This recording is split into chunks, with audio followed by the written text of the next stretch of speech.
hii maneno yenye mnatufanyia ukweli, it will just come to lighting. Juu si poa kusema ukweli, si poa.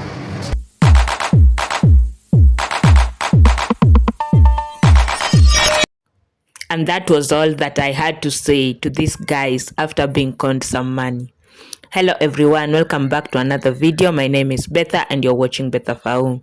So, if you're new to my channel, feel welcome. Make sure you subscribe. I have actually been house hunting for a while and then something popped up in my mind. Why don't I try the agents that are on TikTok? Oh my god, I don't know who even led me there, because after that I had nothing else more to say. I had to settle in the house that I had just gotten. So I'm going to be showcasing a few of the houses that I did see during my house hunting period. There were good houses, despite the fact most of them were ranging from around 12,000 to 8, and I was actually looking for something around 7 to 9k. So I have actually been walking the streets of Nairobi, and I have gone into the depth part of it. I have gone to houses that are so far away from town and houses that are so close to town, and actually I didn't manage to get exactly what I was looking for, but thank God I did find somewhere to settle later. I actually did not have the idea of moving, but I was actually pushed by my former landlord because she thought I should actually increase my rent after I had installed the Wi-Fi. That's a story for another day, because that lady... So, a few things that I want to mention. If you're going to be house hunting by yourself, which I will highly encourage people to do, because these agents on TikTok and all over are just scamming people money. These agents are scamming people money. So if you're going to be looking for a house, please make sure you do: 1, wear comfy shoes, carry lots and lots of patience, think outside the box, think what can work for you other from what you had already had in mind. And also make sure you do carry some water, because you'll realize how big Nairobi is and how hot and thirsty you can get from just walking from one house to another. Apart from that, there are so many other things that you should look at. You should look at water, you should look at the connection, if the water is salty or not. I saw someone saying that look at the toilet bowls and the sinks, because those are places where water normally run. So if they are actually having some color, that means the water there is too salty. If not, then you are at the right place.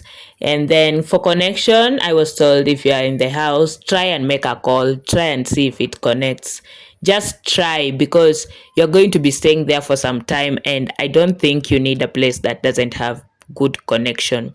And believe me, there are houses that have poor connection in Nairobi, so keep that in mind. So apart from that, you're going to be looking at how the electricity is being paid, how the water is being paid, how the garbage is being paid, how much you need to and fro CBD, especially if those are your working areas. So make sure you do keep all this in mind. So I did have a view of good houses. Looking at this one, I was so impressed. This, I think, went for around 12,000 Kenyan shillings, and it was actually in at Outcast. I think it was Wangige or Lower Kabete. So there are good houses there. I just loved how it looked so modern. But then, and also it was just next to the road, but then my budget was not as per that. But I loved the lighting, I loved everything about this. Now with this one, it was also around, I think it was 10,000 Kenyan shillings. But the bad thing, it was far away from the road, and also it was a safe place. The garden was so well constructed and all that good stuff done. It was a place where people just don't enter and leave without the knowledge of the gatekeeper and such stuff.